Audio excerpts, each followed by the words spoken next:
Hey guys, welcome to my channel. This is my second attempt at filming this because the first time it just shut off, so I don't know what's going on. But I have my baby girl with me. Say hi, Logan. She's 1 month old. She's falling in and out of sleep, so she's gonna be a part of this story time. This is real life mom-ish, okay? Look at her. So as you can tell from the title, this is a labor and delivery story. So grab your tea, grab your drink, grab your snack, and stay tuned. All right, so baby girl Logan was, her due date was January 26th, and yeah. It's okay, mama. It's okay. Here you go. It's okay. So her due date was January 26th, and so for those of you that don't know, I have a 2-year-old from a previous relationship, and this is me and my husband's first child together. So you know, I was nervous and excited, but I kind of knew, you know, what was gonna happen. I figured that she would be late and I would have to be induced. I don't know why. I know every pregnancy is different, but I just did. So so on the 17th, right? January 17th, I started getting missed calls from my hospital. And I was doing something at the time, like running after my daughter or something. So I was like, oh, I'll just call them back. They called like 2 or 3 times. When I looked at my phone, I saw missed calls and I was like, okay, I'll just get back to them. And then my husband called me. He's like, hey, your hospital keeps calling. They're looking for you. And I'm like, this must be serious. So let me call.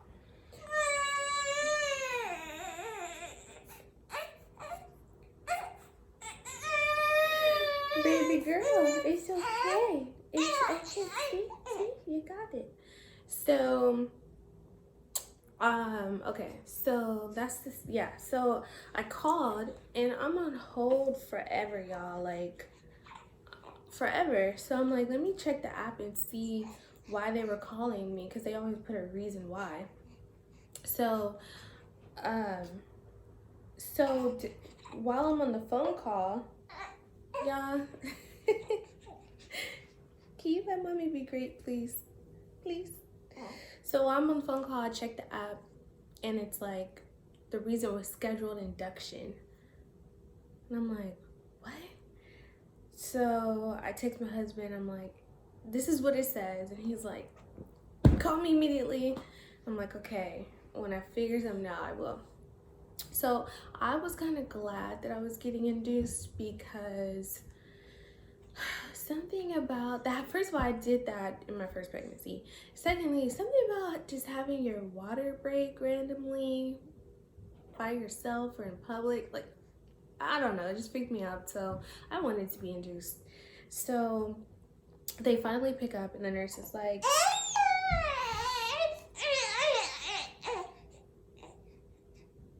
so the nurse is like, yeah, after you know, looking at your scans and everything, we determined that we should just induce you because of your fibroids.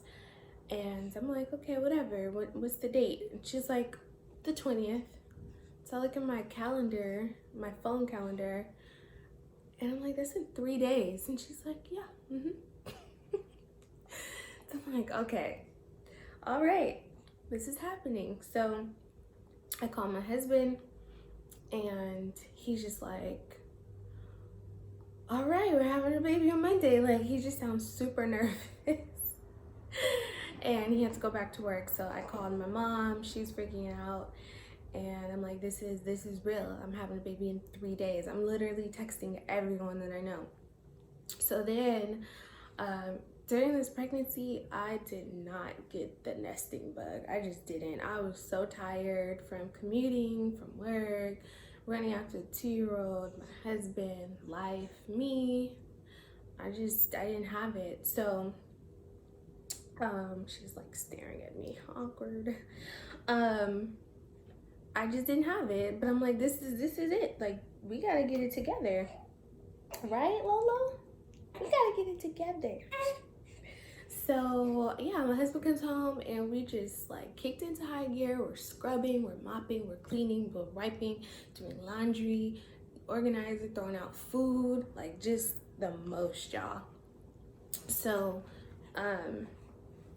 that weekend was really perfect because my daughter was at her dad's house and I didn't have to worry about like running after a 2-year-old or anything like that. So, and me and my husband, we got to enjoy like our nights, our last time kind of together and alone. So it was a good weekend. So then Sunday comes, Sunday night, and TMI, I go to the restroom and I lose my mucus plug. And that has never happened to me before. And I'm looking at it. So gross. I'm looking at it and I'm like, what the hell? Like, what does this mean? So I'm Googling and everyone's like, that just means labor's coming. It's no big deal. Relax. But then like 30 minutes later, I started to feel cramps, like period cramps and contractions. And I'm like, am I going into natural labor right now? This is crazy. So I called the doctor and he's like, just monitor. They were like 10 minutes apart. And he's like, until they're like 3 or 4 minutes, you don't need to come in and it's no big deal. Just keep doing what you're doing. And you just come in when you're scheduled. So I forgot to mention labor and delivery. They told me to call them at 5 a.m. on Monday, which is the 20th, and get a time to come in to make sure, you know, all the beds were clear and everything. So that night, I just didn't get any sleep. I was super nervous. You know, I just know what can happen during delivery and it's life-threatening. And for me, the baby, I was nervous about having my 2-year-old with us because she was coming home that day. It was a lot of things. So 5 a.m. comes, I call and she's like, oh, can you call back at 9? Like, all these nerves for no reason. Olivia, my daughter, my 2-year-old, she gets dropped off. She finally fell asleep. She gets dropped off at home, and then I call them, and she's like, the nurse is like, can you come in at 10 o'clock? And my hospital's like 35 minutes away, and I still wanted to eat, and we still had last minute packing. And she's like, you know, just come when you can. Like, just come when you can. So we pack up the car, we get Olivia in the car, we put the bags in the car, we go get something to eat, and we go to the hospital. So we get to the hospital, and they check us in immediately. I give Olivia something to distract her with because they have to like put me in a gown, check my vitals, just do all that stuff.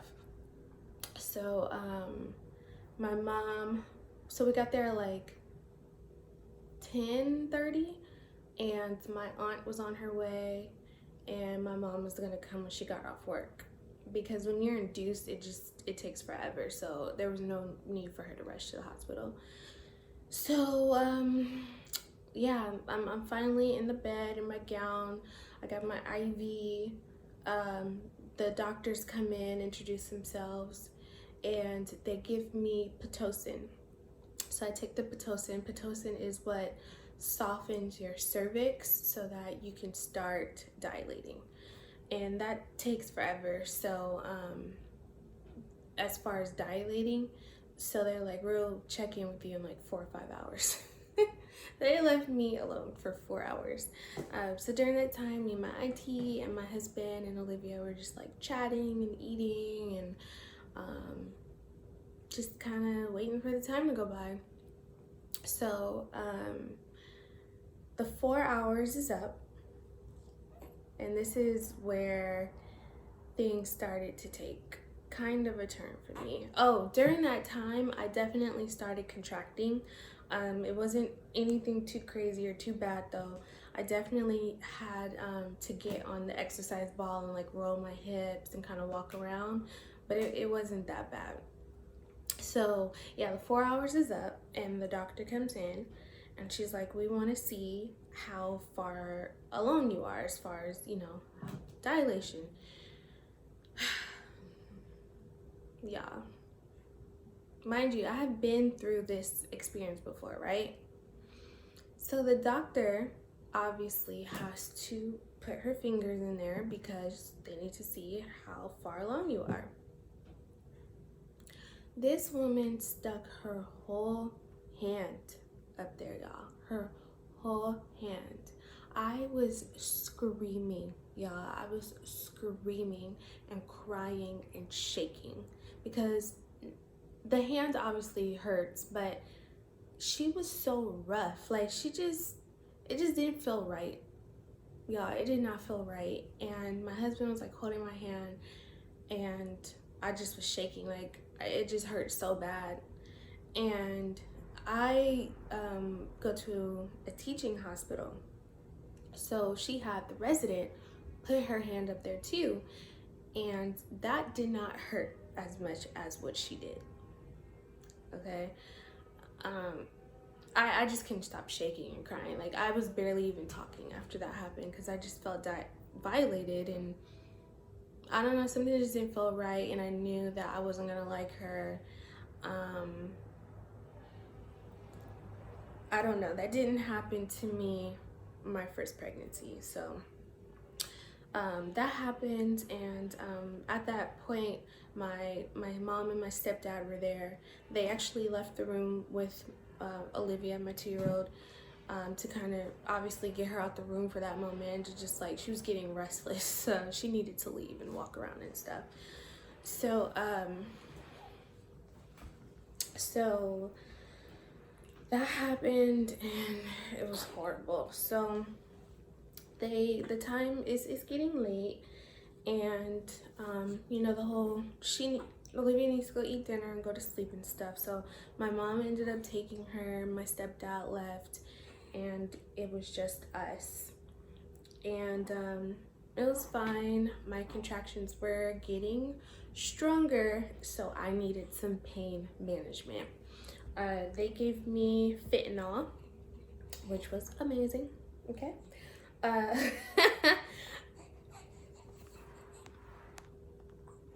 Oh, sorry y'all, something was going on with my camera. So they gave me fentanyl, and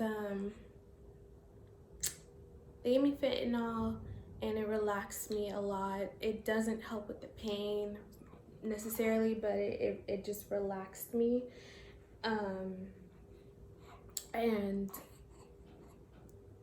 I was able to eat and everything still. Everything was fine.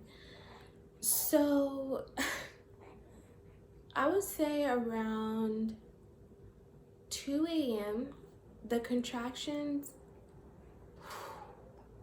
they were so bad. Now that I'm looking back at it, it hurt. It did.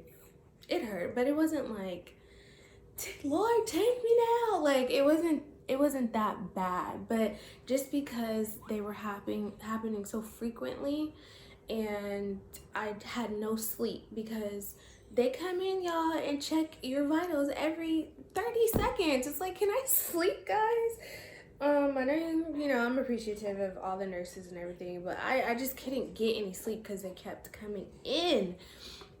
So no sleep, frequent contractions, and that traumatizing experience. It just was a lot.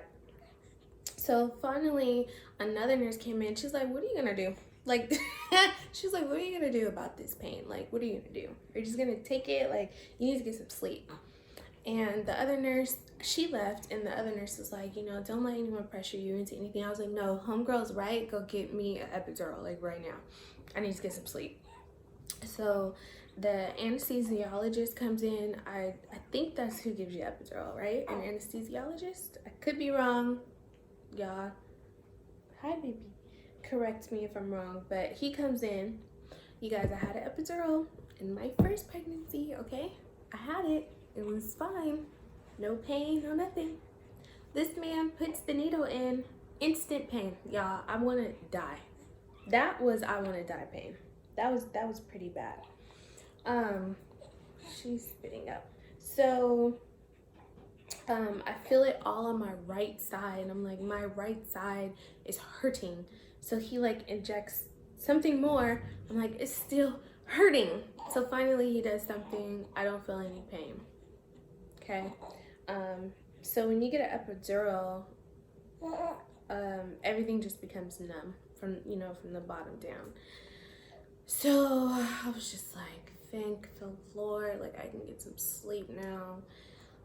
They give you this little button where you can control, like if you need another dosage, because you just don't get an epidural and then that's it. Like it gets injected, for those that don't know. So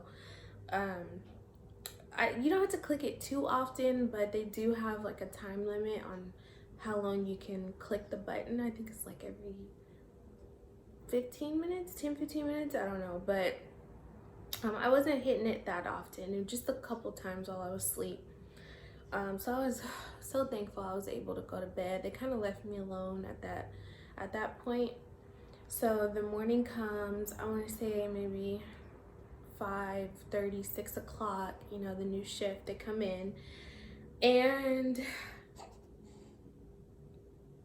okay, I'm trying to think if the doctor came in. Yes, so the doctors, they came in at 6 o'clock, guys, 6 a.m. The doctors came in and they're like, okay, we're gonna go ahead and break your water because you seem to be moving like at a good pace. No, it was later than that. It was later. I don't know what time, y'all. Whatever, it doesn't matter. They're like, we're gonna go ahead and just break your water. So they broke my water. And before she did that, of course, she had to check and see how far along I was dilated. And of course, she put her whole hand up there. It was absolutely horrible. It wasn't supposed to be so painful because I was on the epidural, but I started to notice the epidural was not working, okay? So I'm telling the nurse, like, my contractions are, so they always are like, from 1 to 10, where are you at? I'm like, 11. Like, this is not working. And so she, like, I could see the look on her face, and she's like, this is weird. So the anesthesiologist came back in, and he changed my dosage because I guess I was at the lowest one. And he's like, okay, this should work in like 30 minutes or something like that. Then the doctor came in, and she put her hand up there. That did not feel good. Then she broke my water. So then I would say 20 minutes passed, contractions like crazy. And I'm like, it hurts so bad. And the nurse is like, the whole point of an epidural is to not feel pain. Like, I don't understand what's happening. And so then I'm like, the baby's coming. I felt it, y'all. I don't know how to explain. I just felt her going down and down and down. I was like, she is coming, y'all. Everybody runs in, the nurses, the doctors, like, it just, I don't know, like, it just felt so crazy. Like, I was super excited, super scared, tired, like, I was in pain because I'm feeling the contractions, you guys. And I'm just like looking at my husband, and when they broke my water, I was like, hit my mom right now, tell her to come, they're about to break my water. So that was like, y'all, it took no time from when they broke my water to this. And luckily, literally, when I was about to do my first push, my mom walked in. Like, she came at the best time. So she came, and they're like, okay, let's start pushing. So when you're having, for me, on the epidural, I'm sure, all of it wasn't worn off, but I definitely still felt things. But it didn't hurt. It doesn't hurt when you push. It just feels like a lot of pressure. I can't explain it. It just feels like pressure. So it's like, something needs to come out. Like, okay, like when you're constipated. Like, it doesn't hurt, but you need to get it out, right? So, sorry, y'all. That's so gross. But I pushed like 9 times and she came out. So I pushed at like 9:28. She came at 9:36, and this beautiful baby girl came out, and everybody was in love with her. The nurses tried to take her out and show the other nurses. My husband let them. I was like, go get my baby right now. Everyone was just admiring how beautiful she was. It was literally love at first sight. It's the best feeling in the whole world. So that happened. And then we get transferred to another room for recovery. Everything was fine. We were working on breastfeeding. Then the next day, my blood pressure started to go up, like really, really bad. But I think it was that day, the doctor that delivered the baby, that put her hand up there, she came in, and I just remember feeling super anxious when I saw her. And my blood pressure just started to go up. Like, just being at the hospital, getting my blood pressure taken, the IV was super sore. Luckily down there did not feel bad at all. I got so lucky because my first pregnancy, I was on fire, y'all. This one, it felt like I didn't even have a baby. I only needed one stitch. Like, it was fine. So that happened. My blood pressure was going up. So they're like, okay, we need to monitor you. So then, so when you get an epidural, they put a catheter in so that you don't pee on yourself, right? So they're like, okay, we can start taking some of these things off so, you know, you can move around a little bit more. So they took my IV off. They're like, we're gonna take your catheter out. And they took, me and the nurse would go to the bathroom, and she tugs at the catheter. It doesn't come out. She tugs again, nothing. Tries to pull it again, nothing. I'm screaming. Google where the catheter goes if you don't know where it's at, okay? I'm like, ah! She's like, I'm so sorry. Like, this never happened before. I don't know what's going on. She calls a nurse. I'm like, is this for real? Like, is this for real? For real? So I'm like, look, can I pull it out? She's like, you can try. So I had to pull my own catheter out, y'all. And I'm just like, I'm so over this hospital. Like, I just want to go home. So all day my blood pressure was just so high. It was like at 178, like almost stroke level. Like, it was pretty bad. And they're like, we need to do all these tests because you might have developed preeclampsia, all this other stuff. It was so crazy, and they made me stay another day. So we checked in Monday. We didn't leave until Thursday. And on that Thursday, I literally had to beg my doctor to let me go because they were concerned, which is okay. But my blood pressure was really, really high, y'all. Like, it was no joke. And I was reading about preeclampsia, and if not treated properly, you could have a stroke and you could die. Like, it was really serious. And I definitely felt like something was wrong, but I just didn't know what it was. So you can have like blurry vision, and headaches, and I was starting to develop like a headache, but I knew it was anxiety. I just knew it was anxiety. And so I was begging my doctor, like, please, like, I just need to get out of this room. I've been in this room for 3 days. It's dark. I'm not getting sleep. I'm hungry. Like, just let me go, please. And so she's like, okay. So she was able to convince the other doctor to let me go.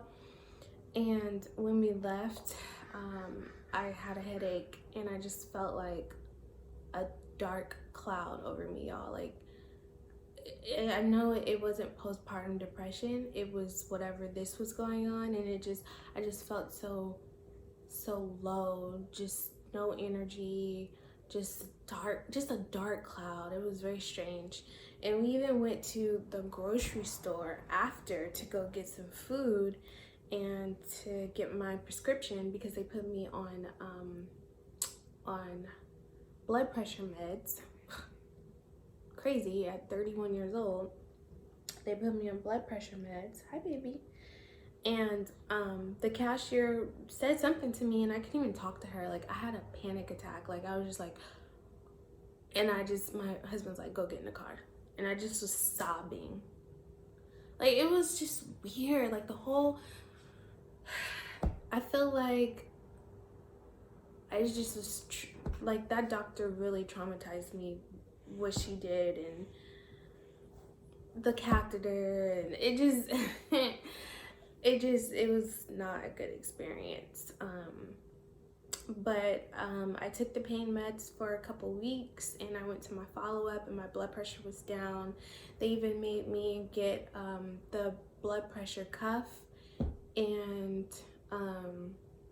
that was good, and I've been okay since. I haven't had headaches or blurry vision or anything, and I'm just so thankful that I'm healthy and I'm happy and my energy is back and I don't feel that cloud over me, and my husband has been the absolute best. I don't feel like, I mean, naturally I'm going to do more for the baby just because I'm home with her all day and she breastfeeds, but he definitely like helps me so much. Like, I don't even think I could have more support than I like do now. It's just, I don't feel super stressed about the baby or my 2-year-old. So it's been a journey adjusting to being a mom of 2, but I wouldn't have it any other way. And I'm so thankful for Logan, and I just want to say thanks for watching this video, and I hope this helps mommies that are pregnant or repeating moms or people that are trying to get pregnant. They don't know if they want to do this crazy thing, because I just don't blame you. It's crazy. So make sure that you have someone at the hospital that can advocate for you. If you feel like something doesn't feel right, say it. If you feel like they're wrong, say it. You know your body's best. Definitely take the doctor's advice and consideration, but I mean, if you know something's wrong or they're wrong, you need to speak up. And it's hard to do that after you had a baby or when you're in labor, so make sure you have some type of support system at the hospital. So that's gonna be it. Maybe I'll do like a 2-month update for the baby. I'll definitely be vlogging and cooking and showing my crazy 2-year-old and my family. So if you like this video, like and subscribe, and I'll talk to you guys later. Bye.